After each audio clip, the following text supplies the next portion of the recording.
नमस्कार, मी महेंद्र मिश्रा आजच्या विशेष मुलाखतीच्या दौरमध्ये आपलं हार्दिक स्वागत करत आहोत.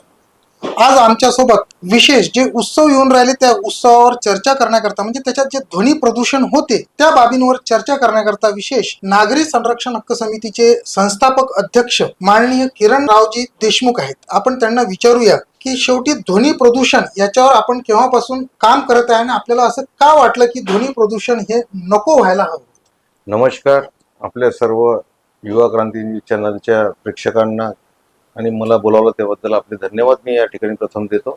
मी एक स्वतः मंडळ चालवणारा होतो, त्याच्यामुळे सुरुवातीपासूनच आवाजाचा त्रास हा होत होता आणि गेल्या काही काळात बऱ्याच लोकांचे लेझर लाईटमुळे डोळे गेले, आवाजामुळे रुग्णांना त्रास होतो. खामगावात आपल्या जे मागच्या वर्षी घटना घडली, 35 वर्षाचा युवक हा त्या ठिकाणी आवाजामुळे त्याला हृदयविकाराचा धक्का बसला आणि जी आपली संस्कृती आहे त्या संस्कृतीला कुठेतरी हे विभत्सनेकडे चाललं असं निदर्शन आल्यामुळे 3 वर्षापासून नागरिक कसमेच्या माध्यमातून मी आंदोलनाला सुरुवात केली. त्याला यश नाही मिळालं म्हणून एक गणराया पुरस्काराच्या माध्यमातून आम्ही सुरुवात केली. यावेळेस त्याच्यात आम्ही संघटनाही जोडल्या नाही, त्याला व्यापक स्वरूप मिळालं पाहिजे म्हणून आणि त्याचे परिणाम आम्हाला दिसायला लागले की बऱ्याच लोकांना सुरुवात केल्यामुळे जनजागृती झाली आणि डीजेमुळे लेझर लाईटमुळे नुकसान होते हे आता सर्व वृत्तपत्रात आणि सर्वत्र आले. तर विशेषतः घरच्या पालकांना सुद्धा विनंती करेल आपल्या माध्यमातून की उत्सव साजरा करत असताना आपले मुलं बाळ जातात त्या ठिकाणी तर त्यांना थोड्या घरी अवेअरनेस करून सूचना दिल्या गेल्यात पाहिजे आणि या त्रासामुळेच आम्ही याचा पुढाकार घेतला आणि पुढे हे सातत्यपूर्ण आम्ही काम चालू ठेवू.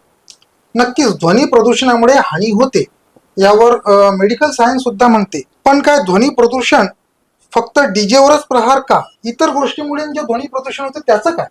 आता शासकीय निर्णय याच्यावर सर्व आलेले आहेत. तुम्ही गाडीचा हॉर्न सुद्धा वाजवताना किती डेसिबलचा असला पाहिजे यावर सुद्धा बंधन आहे. आता डेसिबल कसं मोजलं गेलं पाहिजे तर डेसिबल हे मोजल्या जाते तुमच्याकडे पोलीस विभागाकडे त्याचं एक मीटर राहते आणि एसटीडी दुसऱ्याकडे तसं बिल यायचं त्या ठिकाणी ठिकाण असते आणि साऊंड काउंट होते आणि तारीख आणि वेळ सुद्धा येते आणि त्यानुसार कारवाई होऊ शकते. पण ही अवेअरनेस प्रशासकीय योग्यरित्या राबवल्या गेल्या तर डीजे बंदी आणि डीजे मुक्ती हे होऊनच जाईल, याच्यामध्ये काही विशेष नाही. विशेषतः माझ्या निदर्शनास असं आलं की राजकारणी लोकांचे मंडळ राहतात, कोणत्या कार्यकर्त्यांचे राहतात ते राहतात, त्याच्यामुळे प्रशासनाच्या माध्यमातून या गोष्टीवर कारवाई होत नाही. उदाहरण जर द्यायचं झालं तर 2004 साली बुलढाणा जिल्ह्यामध्ये तत्कालीन जे जिल्हा पोलीस अधीक्षक होते त्यांनी कडक निर्णय घेतला आणि सुप्रीम कोर्टाच्या निर्णयाची अंमलबजावणी केली आणि 2000च्या पूर्ण बुलढाणा जिल्ह्यामध्ये कोणत्याही गणपती उत्सवामध्ये डीजे वाजला नाही. आम्ही आमच्या दर्शकांकरता एक विशेष म्हणजे हे सांगू इच्छितो की 2004 मध्ये बुलढाणा जिल्ह्याचे जे पोलीस अधीक्षक होते कृष्ण प्रकाश यांनी ही सक्तीची कारवाई केली होती आणि त्याच्यावर त्यांना यश सुद्धा मिळालं होतं. यश मिळालं होतं हे बरोबर, पण तो निर्णय क्षमता अधिकाऱ्यांकडे सुप्रीम कोर्टाचे निर्देश आहे. व औद्योगिक क्षेत्रातून जर तुम्ही जात असले तुमचं तर तिथे 85 डेसिबल असलं पाहिजे. व्यावसायिक व्यापारी याच्यातून जात असताना तुम्हाला 75 डेसिबल असलं पाहिजे. निवासी वस्तीतून जाताना 50 डेसिबल असलं पाहिजे. हा इथपर्यंत डेसिबल तुम्ही या क्षेत्रामध्ये. मग आता शांतता क्षेत्र आहे, प्रत्येक शहरामध्ये एक शांतता क्षेत्र असते, ते या ठिकाणी कुठेच बोर्ड लागलेले नाही आणि शांतता क्षेत्र रेकॉर्डवरही नाही. मी आपल्या माध्यमातून आपल्या लेवलवर काम करणार आहे छोट्या गावातला, त्याच्यामुळे मी बुलढाणा जिल्हा पोलीस अधीक्षकांना विनंती करेन की आपण शांतता क्षेत्रावर काम केलं ज्याच्यामध्ये तुमचे शाळा, कॉलेज, धार्मिक स्थळ आणि दवाखाने येतात.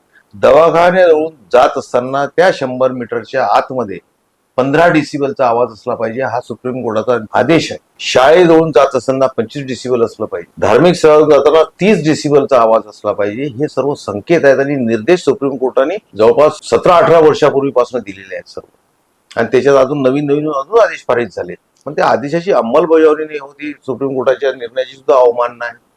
तर माझं या माध्यमातून राहील की कणखर निर्णय घेतले तर हे सर्व होऊ शकते आणि कुठेतरी याचा निर्णय आज नाही उद्या घ्यावाच लागेल. कल करे सो आज करो, आज करे सो अभी करो. माझी या माध्यमातून प्रशासनाला विनंती राहील की आपण याच गणेशोत्सवामधून हे सर्व निर्णय लागू केले पाहिजे. नक्कीच, परंतु नेहमी असं पाहण्यात येते की जे डीजे किंवा या वाद्यांचा उपयोग जो केला जातो हा फक्त उत्सव धार्मिक यामध्येच केला जातो किंवा महापुरुषांच्या जयंती यामध्ये केला जातो.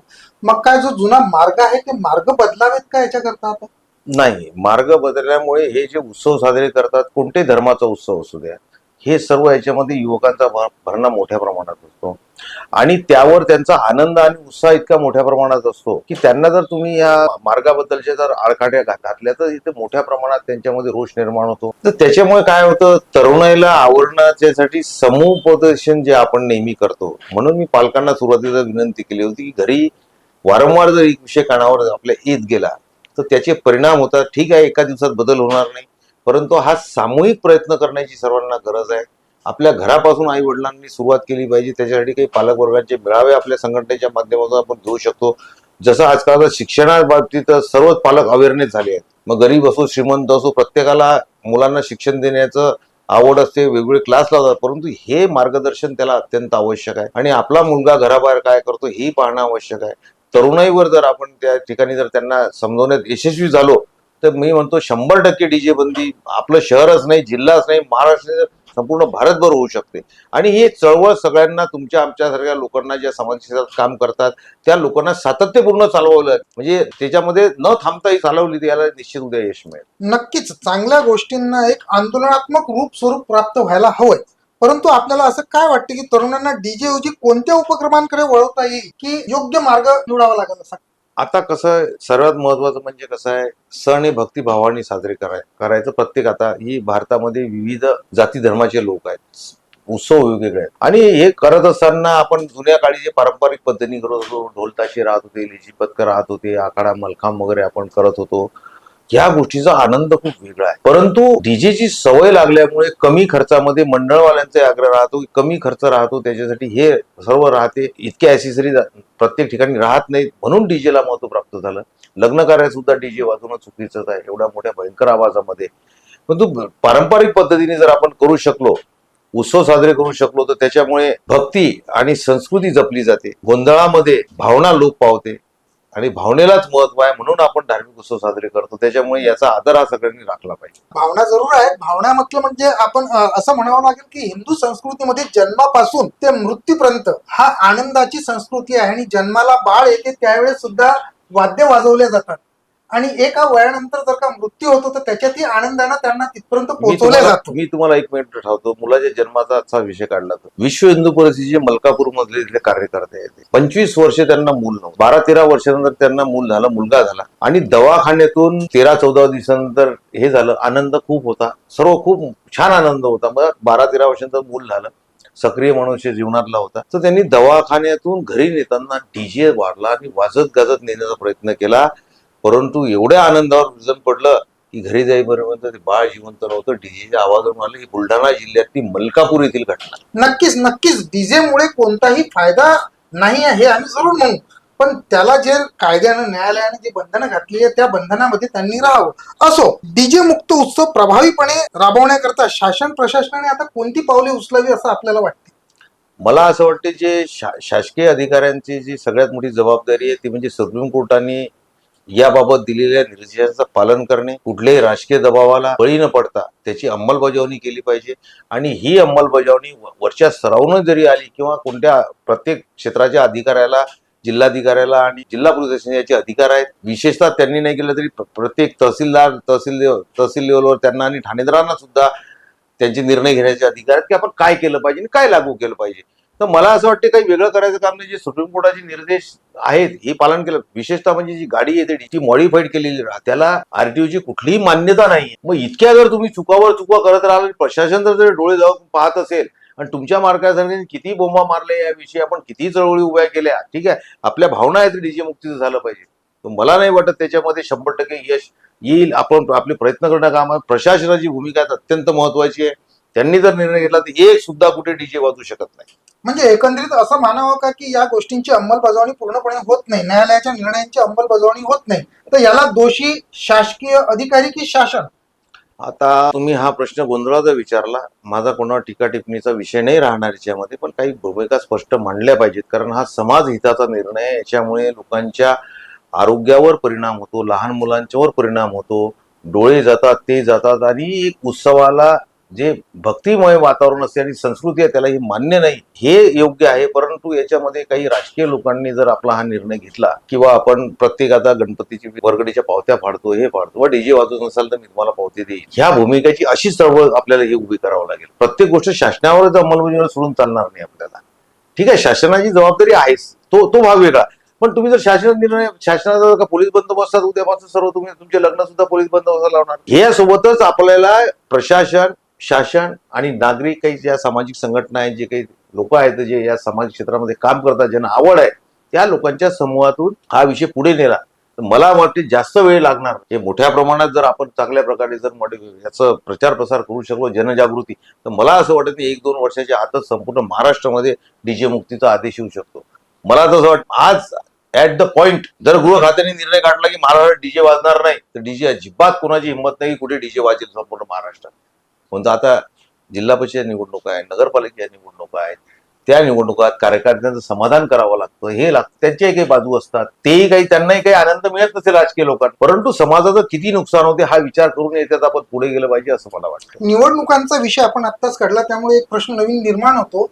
निवडणुकीच्या प्रचारादरम्यान सकाळी ते संध्याकाळी 5-6 वाजेपर्यंत जो प्रचार असतो त्याचाही आवाज जो असतो हा खूप मोठा असतो, तेही ध्वनी प्रदूषणामध्ये धरावं का? नाही आहे, पण मग मला वाटते तो जो प्रचाराचा जो आवाज असतो तो त्या ठराविक डेसिबलच्या वर जात नाही. ते जरी आपल्याला जाणवत असलं, एखादे स्पीकर एखाद्या ठिकाणी एखाद्या कार्यक्रमामध्ये 2 स्पीकर असतात, कोण्या कार्यक्रमामध्ये 10 स्पीकर असतात, जशी उपस्थिती बघून, आणि प्रचारार्थ फिरणारे ऑटो वगैरे जे असतात, रिक्षा जे असतात, पायडल रिक्षा, ऑटो, तर याचं ध्वनीमापन केंद्राचं उल्लंघन माझ्या माहितीत कुठेतरी असं निदर्शनास आलं नाही. येत असेल तर ते चुकीचं आहे, त्याचंही आपण निदर्शनास ते विषय आणून दिले पाहिजे. नक्कीच बापू साहेब, आपण जे हे कार्य करत आहेत याला कुठेही म्हणजे दोष नाही आहे. चांगले जे कार्य आहे ते चांगलं कार्य समाज हितातून व्हायलाच पाहिजे. आणि आपल्यासारखे जर का नेते किंवा आपल्यासारखे जे शुद्ध विचारांचे व्यक्ती असे समोर आले तर नक्कीच कुठं ना कुठं समाजाचं चांगलं भलं होईल. आपण आपल्या माध्यमातून चॅनलद्वारे या सर्व दर्शकांना काय संदेश देशाल? चांगला प्रश्न आपण विचारला. याच्यामध्ये सण साजरा कसा करावा, भक्तिभाव आणि परंपरा ह्या जर त्या उत्सवामध्ये मिसळल्या तर उत्सव अधिक आनंदी हा होतो. ढोल ताशे पारंपरिक वाद्यांचा वापर करून उत्सव साजरे केले पाहिजेत. भक्ती आवाजामध्ये नाही तर ती आपल्या भावनेत असली पाहिजे. आणि संस्कृतीचा जो ऱ्हास होत आहे त्याचं सुद्धा जतन आपल्या माध्यमातून केलं पाहिजे. आता या बाबतीत ज्या कायदेशीर बाबी असतात, पोलिसांना तुम्हाला कारवाई करायला तुमच्यावर आवडत नाही, सुप्रीम कोर्ट आणि शासन नियम जर आपण मोडले तरच तुमच्या विरुद्ध कारवाई. हेतू त्यांचा शासनाचा कुठल्याही येताना शिक्षेचा हेतू नाही, तर लोकांच्या आरोग्य आणि सुरक्षेचं रक्षण करणं, म्हणून हे सर्व कोर्टाचे आदेश आलेले आहे. आपल्या माध्यमातून मी लोकांना हा संदेश देऊ इच्छितो, सण समाज जोडते, कोणाला त्रास देण्याचं काम कधी करत. गणपती बाप्पा मोरया म्हणताना दुसऱ्यांच्या आरोग्याची काळजी घ्यावी इतकं मी सर्व गणेश उत्सव साजरा करणाऱ्या मंडळांना हात जोडून विनंती करतो. आणि गणेश उत्सव हा आनंदाचा, एकतेचा आणि संस्कृतीचा सण आहे. आनंद साजरा करा, पण कोणाच्याही आरोग्याला, शिक्षणाला आणि शांततेला धक्का लागणार नाही आणि कोणाच्या धार्मिक भावना दुसऱ्या समाजाच्या दुखणार नाही याची काळजी आपण घेतली पाहिजे. गणपती बाप्पा आपल्याला नेहमी शिक्षणाच्या माध्यमातून जो संदेश देतो, आपण गणपतीची आराधना 10 दिवस शांततेने करता, विवेक, संयम आणि शिस्त ह्याच भावनेनं आपण सर्वांनी मिळून हा उत्सव साजरा केला तर खऱ्या अर्थानं गणेश उत्सव आणि त्याची पूजा यशस्वी ठरेल. गणपती बाप्पा मोरया, मंगलमूर्ती मोरया, डीजे मुक्त आणि रेझर राईट मुक्त करा असं आव्हान मी आपल्या युवा क्रांती न्यूज चॅनलच्या माध्यमातून सर्वांना करतो. आणि पुढाकार घ्या, समाधान मिळेल. उद्या काही चांगल्या घटना घडल्याचं प्रत्येकाने याच्यात खालीचा वाजा उठला आणि समाज डीजे मुक्त आणि लेजर मुक्त करा अशी विनंती करतो आपल्या चॅनलच्या माध्यमातून सर्वांना. नक्कीच विद्येचे देवता आणि आनंदाचे देवता गणपती बाप्पा हे आता येऊन राहिलेले आहे प्रत्येकांच्या घरी. माननीय किरण बापूंनी ज्याप्रमाणे आपल्याला सांगितलं, खरोखर न्यायालयाच्या आदेशांना धरून आपण जर का ही संपूर्ण बाब आपल्या लक्षात आणली आणि प्रत्येक व्यक्तीने, प्रत्येक घराने जर का याच्याकडे लक्ष दिलं तर चांगलंच राहील. प्रदूषण मुक्त देश होईल, प्रदूषण मुक्त गाव होईल, प्रदूषण मुक्त जिल्हा होईल. परत भेटूया अशाच पुढच्या एखाद्या बातमीपत्रामध्ये, एखाद्या मुलाखतीमध्ये. तोपर्यंत धन्यवाद. नमस्कार बापू साहेब.